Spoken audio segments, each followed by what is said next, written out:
How's it going, everybody? Welcome back to another video. Today we are back for what is my very, very late and delayed October 2023 wrap-up video. So I meant to do this 2 weeks ago now, literally on the dot 2 weeks ago, but things happen. I got busy, and when I was on my free time, I just kind of forgot to record this video, so here you guys are. This is my October 2023 wrap-up video.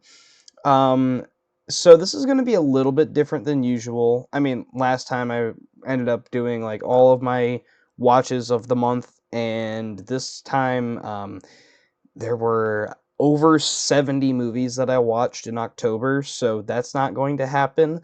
But we are going to be just talking about the first time watches again. I think I'm going to keep it that way so that I don't make the videos an hour and 20 minutes long or whatever the last video was. So, it's a wrap-up video, so let's just dive into what all happened last month. So, I didn't post a ton last month, I don't think. I posted a couple shorts, the 31 on 31 video. What else was there? I think there was the unboxing video. But that was it for me. I know that's actually a lot more than I usually would post, like as of like the last couple months. But as you might have seen, the channel name has been changed to Mike's Reviews and Analysis because I'm gonna be honest, the last name, while maybe it was unique, uh, I don't think it stuck. And the name is a lot of what attracts viewers to the channel. Not saying that I'm doing this for the gain. I'm doing this for you guys, but I feel like gaining a bigger audience is what I could use right now. So maybe changing up the name, adding some spice to it, might attract more viewers, but I'm not 100% sure if this is gonna add anything to this or not, but we'll see if it adds anything. But yeah, the name changed. But anyway, last month, I ended up watching quite a few movies. We'll get to those, obviously. I ended up um, getting through my first quarter of my school year, so that was fun. Um, I got a foreign exchange student staying at my house currently, so that's also interesting.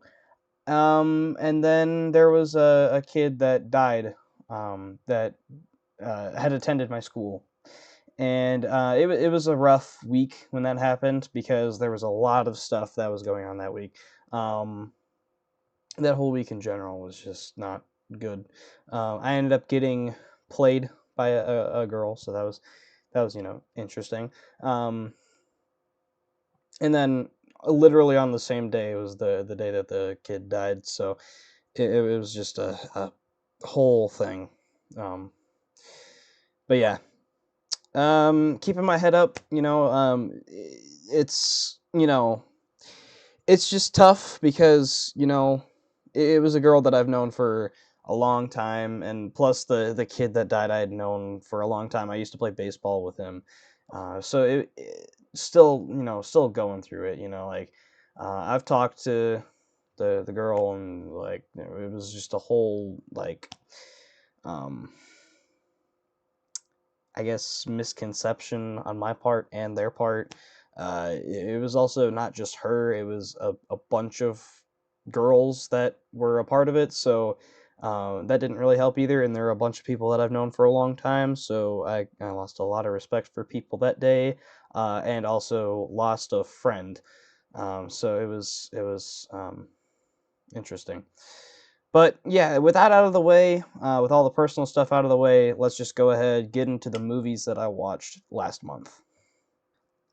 Kicking things off, first day of spooky season, I ended up watching The Butterfly Effect, which yeah, this isn't really a horror movie, but honestly, the subjects handled in this movie are pretty horrifying, and the way that, time travel is conveyed and the concept of it in this movie is pretty scary and real and realistic and gritty, and I really respected that out of the movie.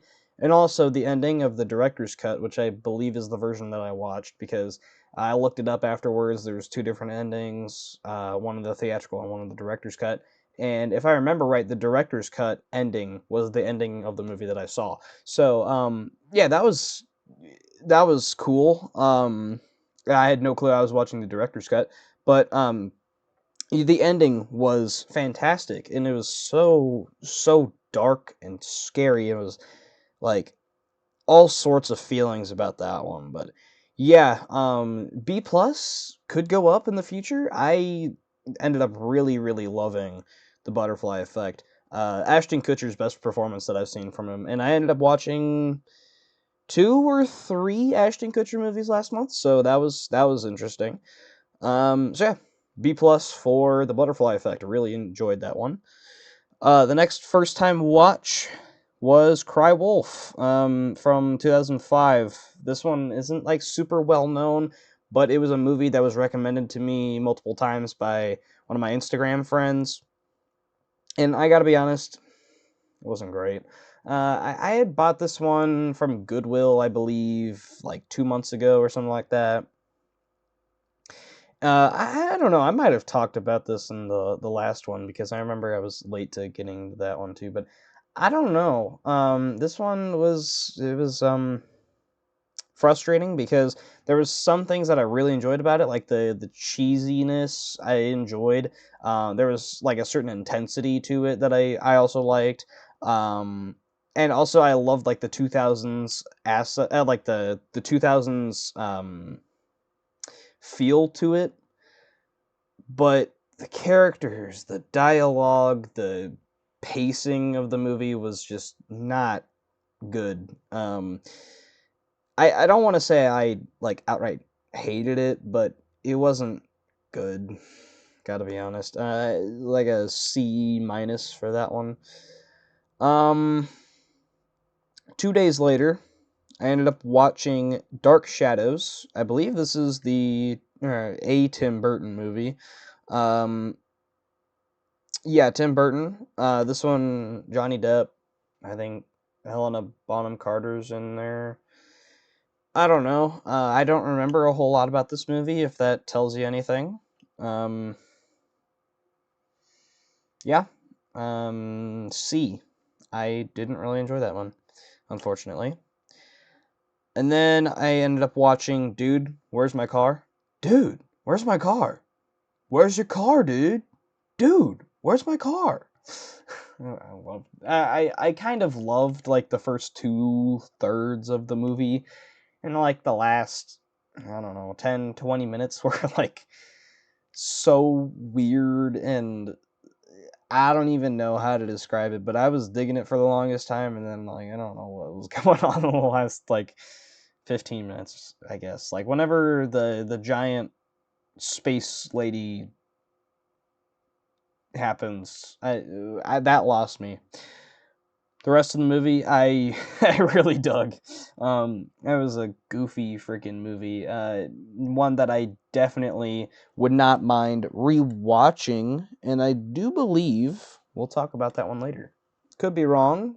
Don't know if it's in this specific pile over here of movies that I bought, but yeah, that one gets a B minus, just because that ending was very strange. Then I ended up binging Ahsoka. So I think I watched like the first 3 or 4 episodes when they were airing, and then I ended up binging. No, I watched the first 5 while they were airing, and then I binge watched the last 3 on whatever day this was that I logged this. I don't even remember. But yeah, this one I dug for the most part. I don't like the fact that Disney decided to focus a lot of their shows that were like based off of a really famous Star Wars character, and have them like the main character, the main focus that they want to establish, be a really crappy side character. Obi-Wan Kenobi was Reva, which this was Ahsoka was far superior to Obi-Wan. And then Ahsoka had Sabine, which I didn't hate the character of Sabine, but man, is she really unlikable in like the first 3 or 4 episodes. Um, really irritating. Decent performance from whoever played her. I don't know. Um, honestly, though, Rosario Dawson wasn't given a whole lot for this show. Unfortunately, I think the writing for the character was really good, but the specifics for the character of Ahsoka, it was just kind of flat and did not feel at all like classic Ahsoka or even just like Rebels Ahsoka. It felt like, beyond that, and it was supposed to be Rebels Ahsoka. And even though she's matured from Clone Wars to Rebels, she's still supposed to be like spunky, and that's how she was in Rebels.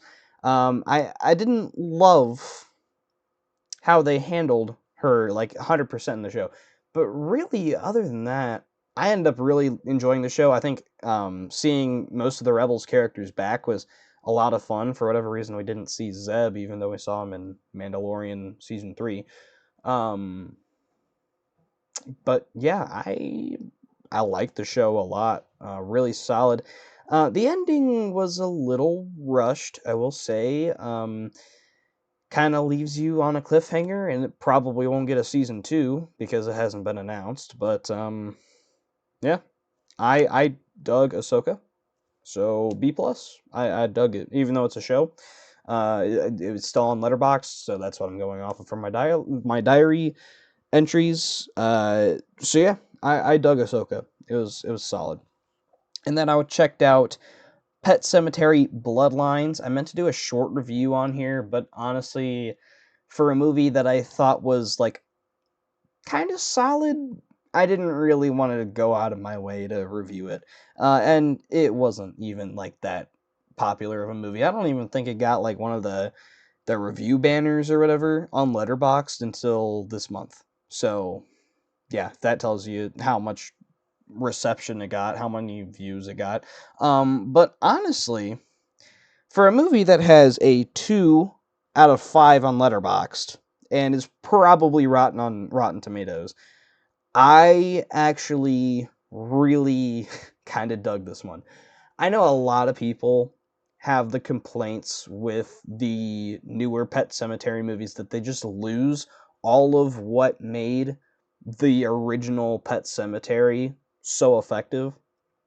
And yes, I agree that to a point, these movies lose a lot of what that original movie had for it, what made that movie great. And I don't think any of the other movies besides the first movie are legitimately great movies.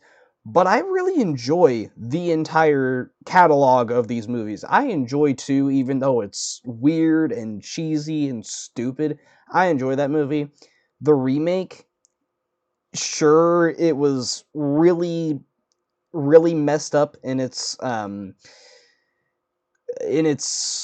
marketing strategy, but I dig that movie. I think what it has going for it is actually really, really cool. Um, some aspects I'd say are even better than the original, but there are some missteps that I think just hold it back a lot because there's like some pretty dialogue in that movie, and some like weird ballsy ending that was like, that's really cool, but where are you going with this? Because, well, I don't really know what's going on. But yeah, I dig that movie, and I also dug Bloodlines, even though it's a hot take. I know, I dug Bloodlines because it felt new, it felt fresh. The only thing I feel like I can say that I didn't like though is just the simple fact that there's nothing like super. Actually, two things. The main thing is that the characters just like have no like originality. Which, if you're talking about the character of Judd, like for at least the original movie, he was the most interesting part of that movie because he was so strange. There's none of that in this version of Judd, which kind of disappointed me. But yeah, whatever. I was just whatever with that. And also the fact that they completely disregard the Wendigo, which is a huge, huge deal in the original Pet Sematary novel. It's how, the building of this cemetery is because of this Wendigo, and they just completely disregarded it because the director wanted to be original.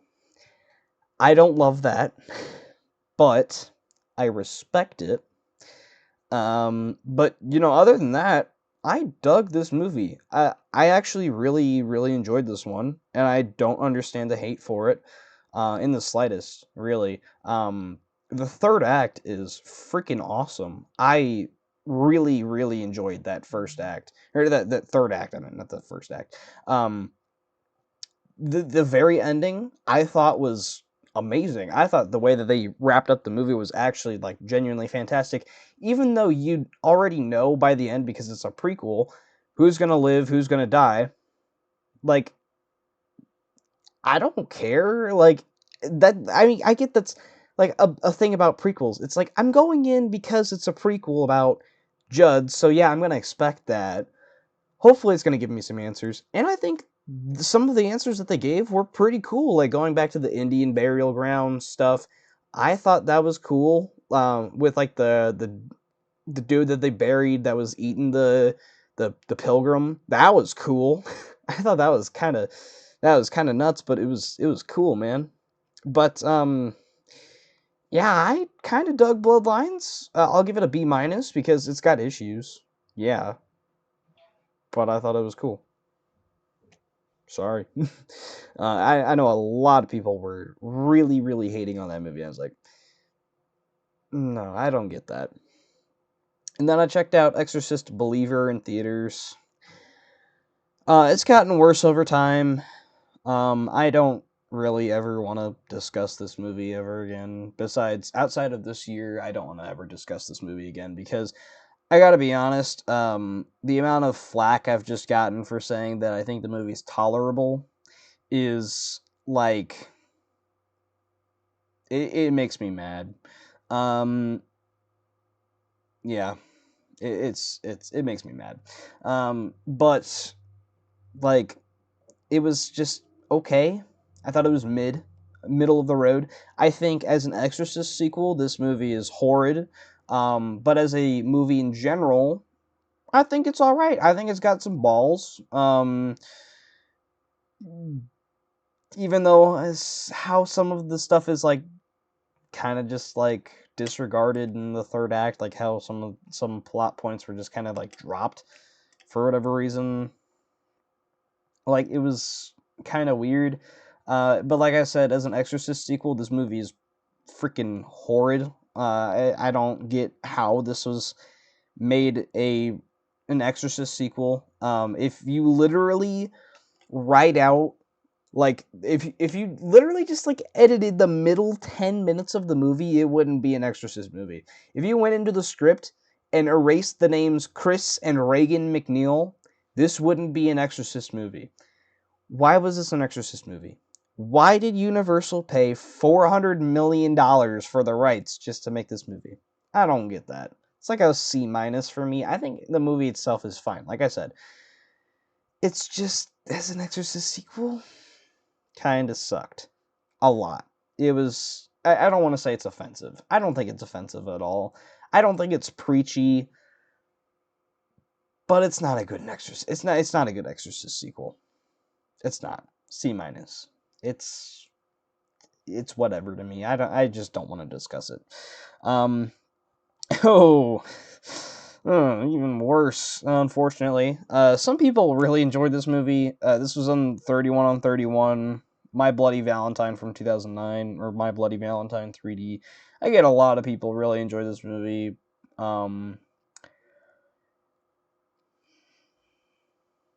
I didn't. This was like a D plus for me. Not good. And then I checked out Strays on a better note. Strays was a lot of fun. I dug it a lot. It was a fun comedy.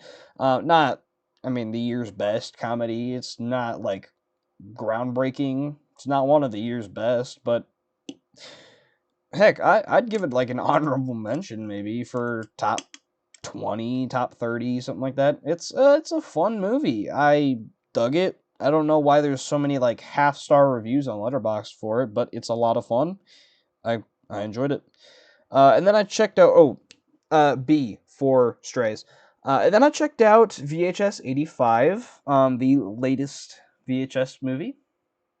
I have checked out the first one, and we'll get to the other like latest sequels in the franchise because I did check those out after watching 85. But this was the second movie in the series that I checked out, and I actually didn't watch the like in between segment, the one with the kid in front of the TV, or the weird monster like sitting in front of the TV, and the scientists are checking it out. But I did go back and rewatch it. I didn't relog it, but I did go back and rewatch it just to see that. I had seen all of the shorts though. I watched them on YouTube. And I loved a lot of the shorts. I loved the one with the opening one, whenever the boat. Um, and then the sequel short to that one. Uh, that those were cool. And then there was one from Scott Derrickson called Dream Kill. And honestly, I get the complaint that it could be a full movie, but I loved that short. Dream Kill, go watch it. It's on YouTube for free. It's like one of my favorite short movies I've ever seen. It is such a well crafted, well executed short. It's like 25 minutes or something like that. It is so cool though. One of like the craziest horror shorts I've ever seen. The VR short was stupid. And then I don't remember what the other short was. I think it was like the Hispanic one or whatever. I don't really remember much about that one. Yeah, it was like the news reporter one. I don't remember a whole lot of that about that one, but the in between segment was cool as well, like the one that I mentioned. And then the opening short, that one's sequel, and then Dream Kill were phenomenal shorts. I really enjoyed those ones. So that one gets a B overall for like all of those, and honestly, like a short ranking of those. Bottom, like the shorts and then the in between segment. I think the bottom would be the VR one, and then the above, like slightly above that one, is like the Hispanic news reporter one, and then I think it's called Ambrosia is like the sequel to the opening short. I don't remember, but that one above that, and then gonna go the in between segment. The top three are honestly like really close though. I will say the in between segment, and then the opening short. I think it's called No Wake, and then Dream Kill at the top. Dream Kill is phenomenal. Go check that one out. Um, so yeah, B overall for VHS 85. I really enjoyed that one. Actually, my personal favorite of the VHS movies that I've seen, and we will talk about other ones that I watched later.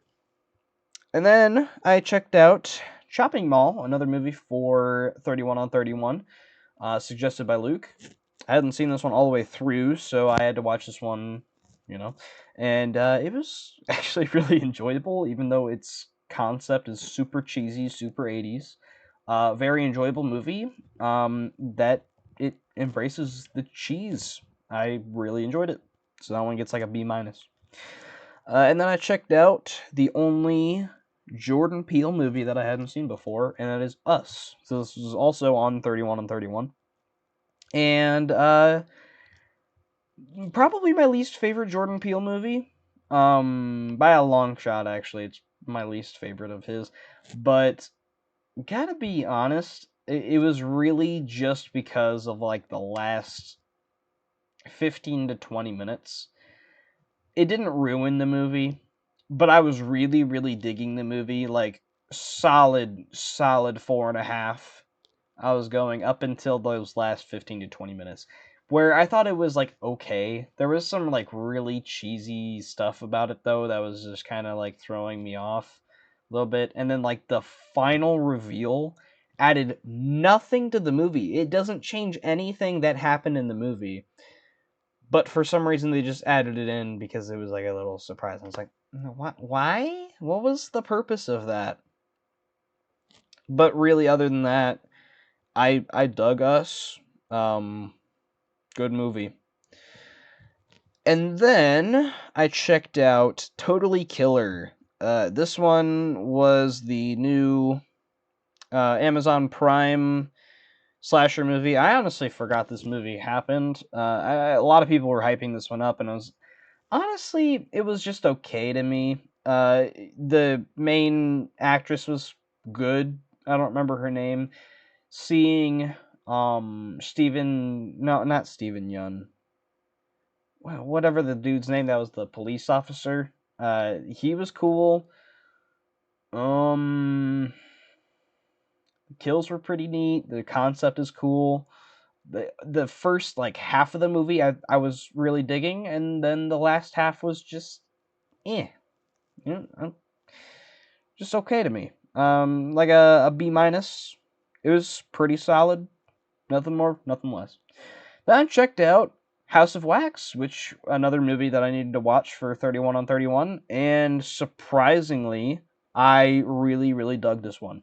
Probably one of like the most underrated 2000 slashers for sure. Like just the concept alone is like extremely, extremely cool, brutal.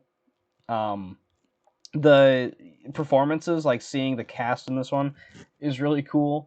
Um, some of the kills are kind of like subtle jokes, and I kind of enjoyed that. Like the one with Paris Hilton, where she's on her knees. It was funny. Um, but yeah, I dug House of Wax a lot. Actually, the last reveal isn't great, but I dig that movie. That one gets like a B plus. And then I checked out VHS 94, so the second VHS movie I watched this month. Uh, another one that I actually really dug. Surprisingly, I didn't expect to really really like any of these because I hate the first VHS movie. I really don't like that movie. Um, but yeah, I ended up really enjoying the first two that I watched. Actually, the first three that I watched because we'll get to the next one soon. Um, so VHS 94, kind of the same thoughts as 85. I do prefer 85 though. Um, just because I feel like it had some more memorable shorts. 94, I honestly can't really remember a whole lot about the shorts besides the one that like turns into like a Call of Duty Call of Duty fight sequence. That was cool, and then the Ratma, whatever you want to call it. I don't remember how they pronounce it, but that one was cool as well.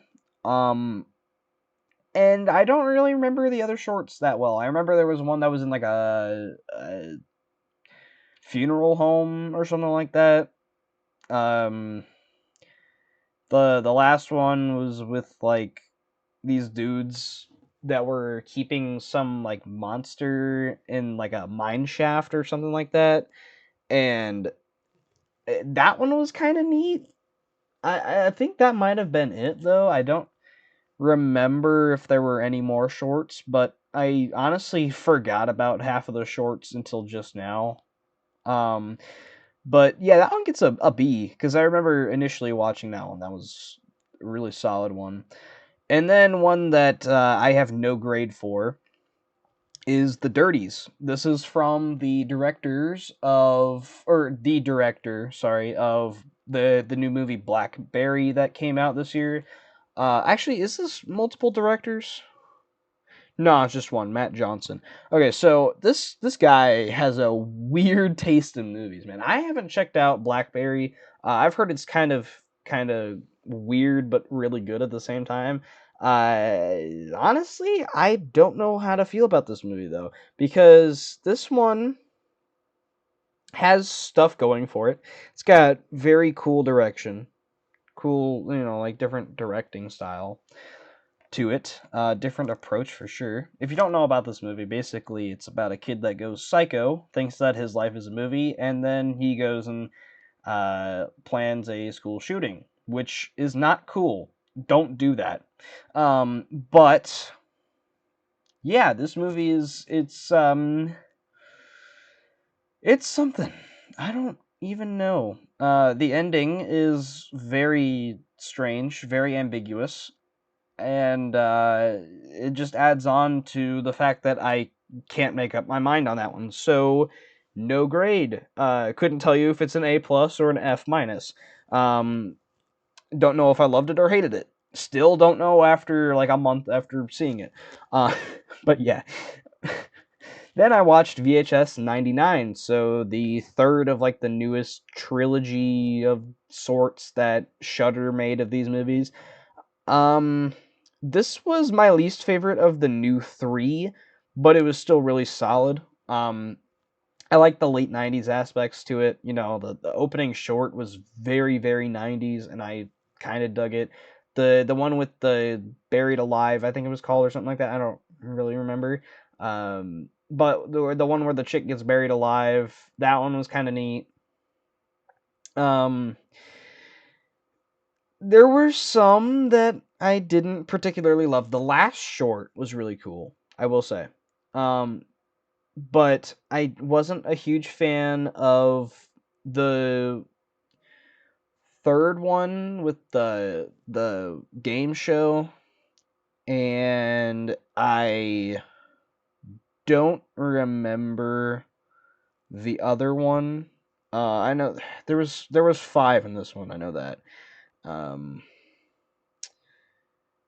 Ozzy's Dungeon, the Gawkers. Okay, the Gawkers, I don't remember anything about. Honestly, I don't think I was like paying attention to that one. But I didn't really like the third and fourth one particularly, but I really liked the first two and the last one. So averaged them out, get like a 6 out of 10, a B minus for that one. Um, and then I checked out Sleepy Hollow from Tim Burton for the first time. That was a really, really good movie. Very, very solid little, like gothic horror sort of movie. I thoroughly enjoyed that one. That one gets an A. Yeah. And then I went to the theaters and checked out Killers of a Flower Moon opening day, so that Friday, and I loved it. It was fantastic. I don't know why I didn't do a actually no, I did do a short review of it. Yeah, this movie is like brilliant. It's brilliant. It's just really long. I had to go to the bathroom 3 times, and I missed out on the I was sent down from Washington line, which made me very sad. It was like my favorite part of the trailer because Jesse Plemons is awesome. But there are some truly haunting scenes in this one, like the flame scene, and I don't even know who was in the fire, but there was dudes just like running around in the fire. That was genuinely haunting. That was chilling, man. I loved that little bit. But yeah, Killers of the Flower Moon is a fantastic movie from Martin Scorsese. Wonderful direction, wonderful writing. Felt very personal to him because I know that he was trying to make this movie happen for a long, long time. Gave him like $200 million to make this movie.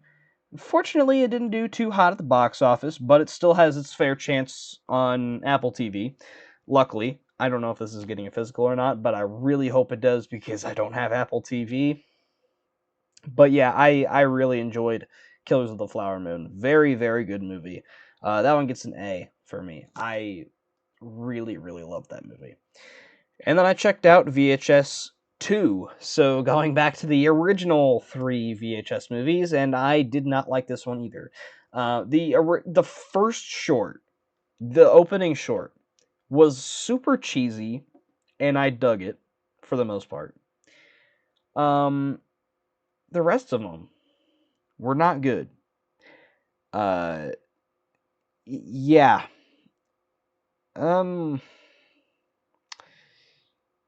the final short was okay. That was the one that inspired Kids versus Aliens. So that one, I mean, I don't like Kids versus Aliens. That movie's freaking horrible. If you all don't know what that movie is, it's like a, I don't even know. It's from the dude who made Hobo with a Shotgun. It's like it's interesting. It's interesting. There was one that I actually hated. Um, there was one short in there. It was actually the one that a lot of people really like. It's the one called Safe Haven. Whatever the one. It's like the one where they go to like a mental clinic or whatever, and there's like a bunch of kids there that they're like teaching, and then they're trying to make like a cult to impregnate this lady to release the devil or something like that. It's a cool concept. I don't even know like what happened though. It was so annoying. It grinded at my freaking nerves, man. Um, I couldn't with this movie, bro. It was not it with that short. I mean, but I remember there was one where it was a zombie outbreak, which doesn't make sense at all in this universe because there was a zombie outbreak. How the heck did it get on a VHS tape? And how are the people watching the VHS tape still alive? That doesn't make any sense in this universe. If this is a universe, I don't even know if this is like multiple universes or what, but it doesn't make sense at all. I don't even know. But yeah, VHS 2 sucked. I did not like that movie at all. That one gets a being generous C minus. Um, yeah, did not like that one at all. Very passionate about that one. um, then I checked out The Faculty. So this one was a first time watch. Actually, I had tried watching it before, but for some reason couldn't get into it. This time around, though, I finished watching it and I dug it, man. This was like Invasion of the Body Snatchers meets like the '90s like Breakfast Club almost. It was cool. I really really liked this one. Definitely worth the hype. Yeah, that one gets a B plus. And then also that day I went to the theaters and went to go see Dumb Money, which this I believe was the last weekend that this was in my theaters, so I like checked it out like barely by the skin of my teeth and made it to the theaters to go see it. I was recommended this one like heavily by one of my buddies, so shout out to Luke, Luke Ponto. Um, I dug this movie a lot. Like one of the year's best comedies, I'd say for sure.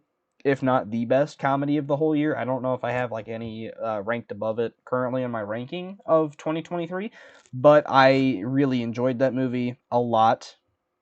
Great cast, great performances. There's some like subplots that don't really particularly go anywhere. And there's a lot of subplots in this one for whatever reason. There's like 5 or something like that. But yeah, I dug the movie a lot. It was a ton of fun.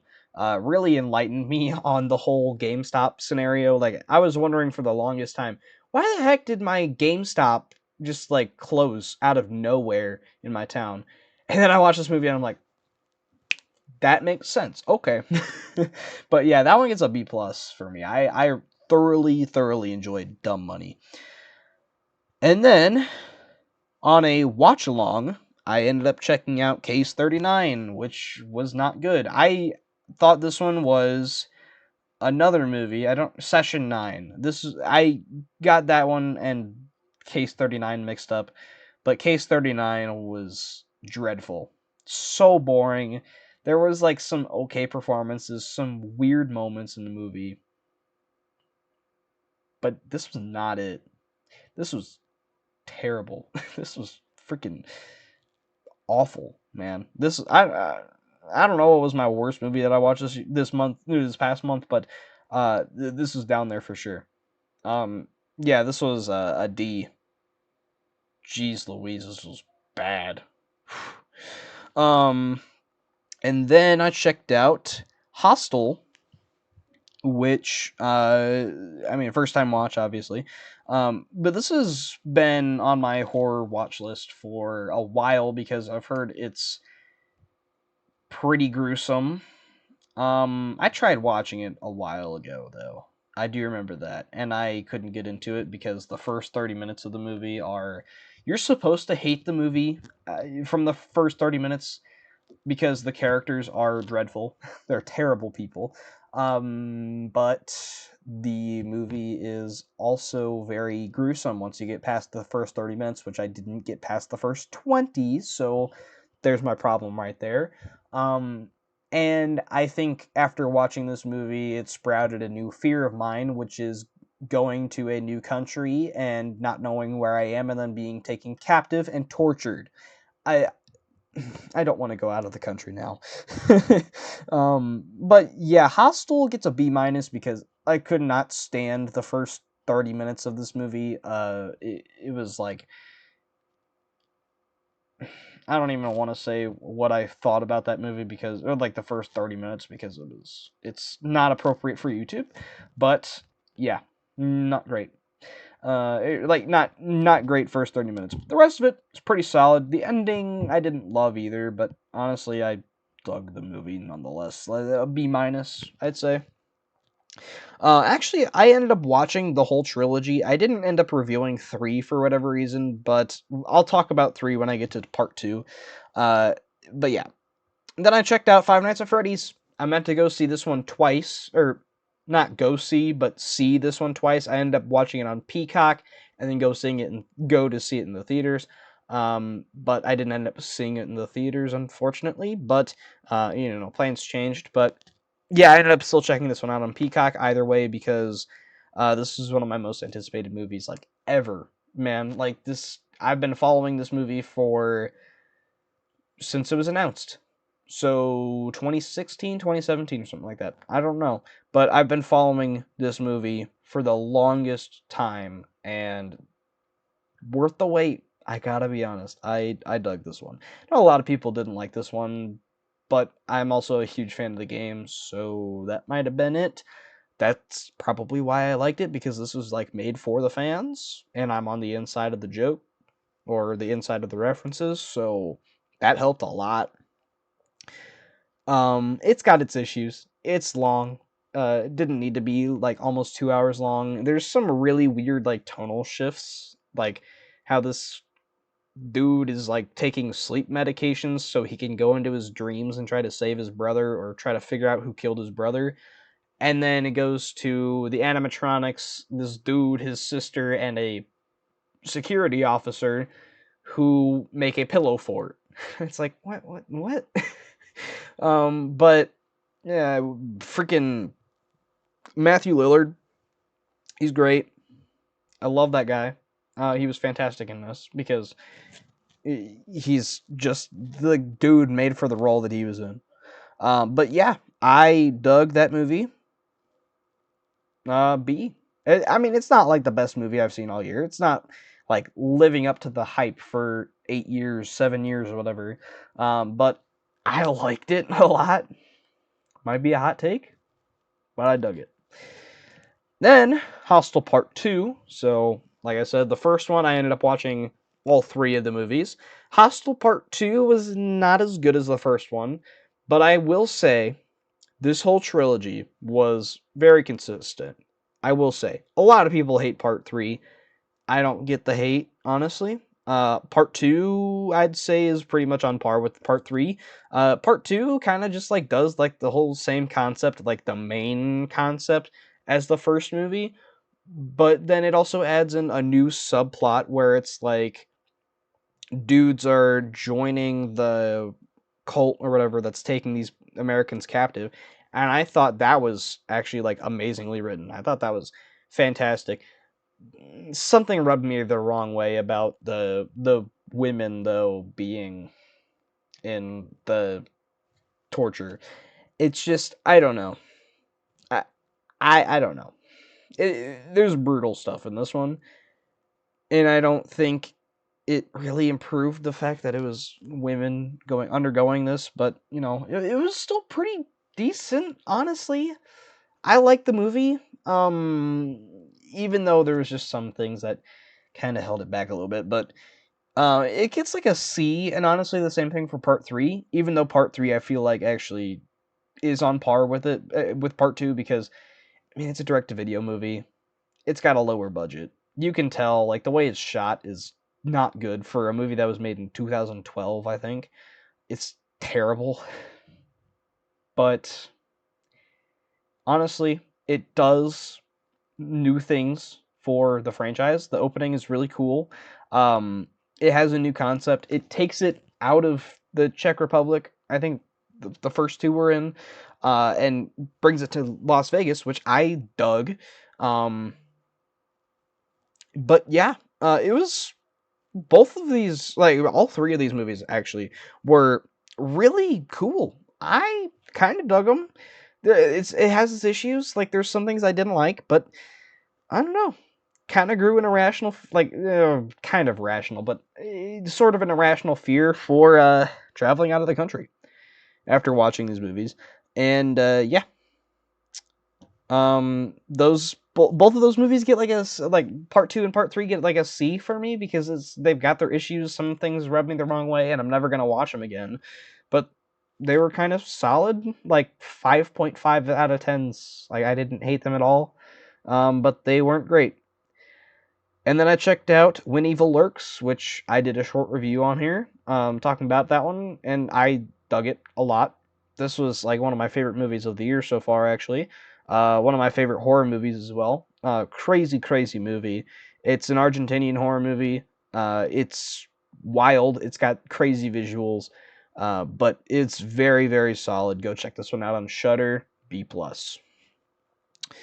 The Descent, I believe, is a British movie, not an Australian movie, but a British movie that's been hyped up for a long, long, long, long, long time for me.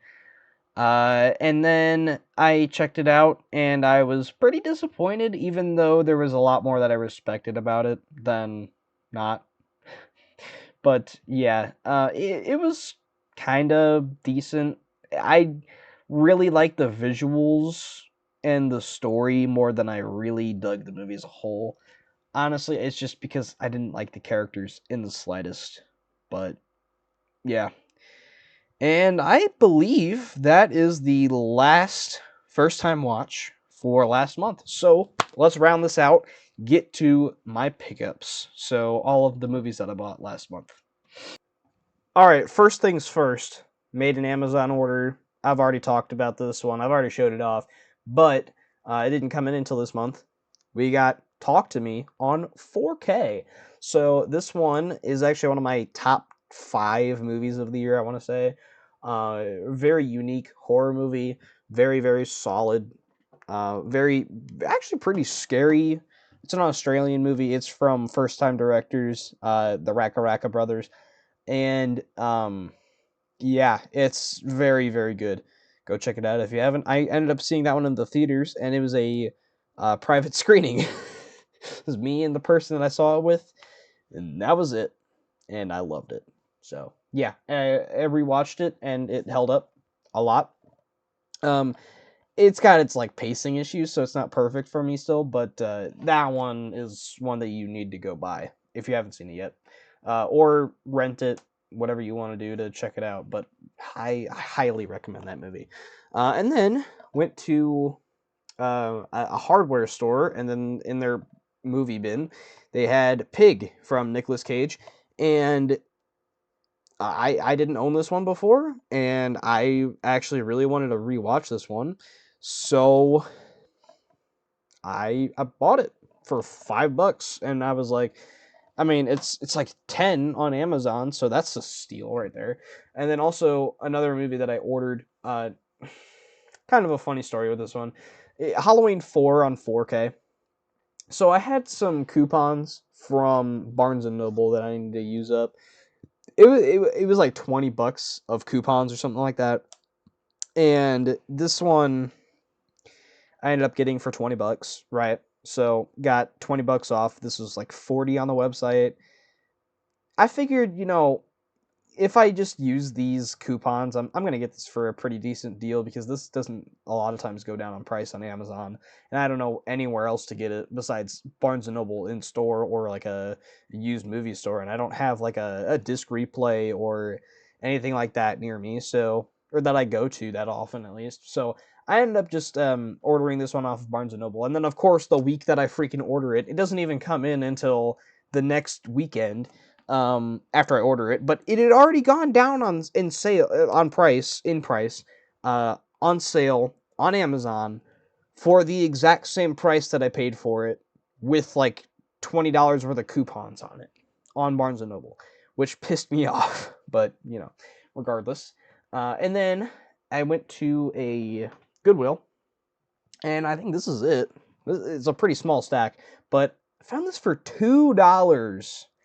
Rambo Last Blood was brand new in the packaging with a slipcover on 4K. Now, sure, Rambo Last Blood isn't the greatest movie of all time. It's not a great movie. I have a lot of fun with it, though. Honestly, it's just kind of a decent little epilogue to Rambo. It shouldn't be a Rambo movie. It really, besides like the last fight in the movie, which is phenomenal, by the way. It has like no ties to the other Rambo movies, like really just other than the fact that Rambo goes full on like military mode in the final fight. It has like no ties. So I don't really know why it was made as a Rambo movie. I don't know why they didn't just make it a Stallone thriller, but regardless, I dig the movie. I've liked it since the first time I watched it. It's gone down in my rating, but it's like still pretty solid, honestly. And for $2, I'll upgrade it to 4K. Why not? And then we have Phone Booth from Joel Schumacher. This one I ended up watching it for the first time 2 months ago now, so in September, and I dig this one a lot. It's got a really good cast. Forrest Whitaker, Kiefer Sutherland, and then Colin Farrell is the main guy. Really young Colin Farrell, so it's kind of hard to recognize him in the movie, but like then you hear his voice, it's like, oh yeah, that's the Penguin right there. Surprisingly, the dude's the Penguin. He's that guy in the phone booth. He's freaking the one guy in I don't even know the dude's name in Banshees of Inisherin, but I do need to buy Banshees of Inisherin, by the way. I need to get that movie. And then I got 12 Strong from who's I don't know who that guy is, but with Chris Hemsworth, I've heard this one is bad and also good things about it. So I'll check it out for $2. That's not bad. And then speaking of Ashton Kutcher, I guess I was on an Ashton Kutcher kick. Like I said, Dude, Where's My Car? We already talked about this one, but I thoroughly enjoy this one. Sean William Scott, I forgot to mention the dude. He's awesome. I love American Pie. I love him, and I love that. I really enjoy that movie. I don't love it, really enjoy it. Lars and the Real Girl, Ryan Gosling. This one had been hyped up for me for the longest time. I haven't seen it. I don't really know what it's about, other than some dude trying to get a girlfriend. I think something about a life-size doll or something like that. He starts dating the doll or something like that. I don't know anything about that movie, so guess I'm going in blind. I don't really know. Spies in Disguise. $2. I haven't heard the best things about it, but I'll give it a shot for $2, even though it's on Disney Plus. Why not? The Muppets from 2011, I think. 2011? 2011. This is surprisingly a movie that I've never seen before, even though I'm a huge Muppets fan. I love, like, the classic Muppets movies. Muppets Take Manhattan is a great movie. I enjoy Muppets from Space, even though it's got its issues. Actually, I don't think I've seen the OG, like the original Muppets movie, and I don't think I've seen Christmas Carol, but I will watch that one for the first time probably this Christmas season. Even because it's coming up next month. Next time you'll see me doing a wrap up video, it'll be probably the end of December, because freaking I'll probably won't even get to this month's wrap up next month. So yeah, I don't even know at this point. But yeah, I really love the Muppets. You know, the classic Muppets show. I've watched a ton of that. Um, but yeah, I do need to watch more of the movies. I think I've seen Treasure Island. Could be wrong on that one. Don't know. And then Me, Earl, and the Dying Girl. Me and Earl and the Dying Girl. Okay, so this one I don't know anything about this one movie besides someone and Earl and there's a dying girl. I don't know anything about this movie, so yeah, that's the stack and that's the video, ladies and gentlemen. So hope you guys enjoyed this one. Again, sorry it's long. It's just there's a lot to cover in these ones, so um yeah, went over some personal stuff. It's just I don't know. Um there wasn't a whole lot of motivation to make this one so quickly because uh, the end of last month, like I said, it was interesting. I was busy at the beginning of this month because yeah, I mean, end of last month you had kid pass away, got played, and then Halloween. So Halloween was fun. So uh yeah, and I ended up actually rewatching the original 1978 Halloween twice last month, so that was fun. But yeah, really, yeah, that's it, guys. So thank you guys for watching. Thanks to everybody who's supported me, and also rebranding the channel, renaming it. Let me know if you guys have any ideas for profile pictures down in the comments. Please let me know because I really don't have any ideas what to do for it. Like I took a picture of myself, but I was like, no, I don't really want to do that for my profile picture, and I need a new intro. So if anybody's down to do like an intro or something like that for me, that would be awesome. Thank you guys, and stay tuned for more videos in the future. So peace out, everybody.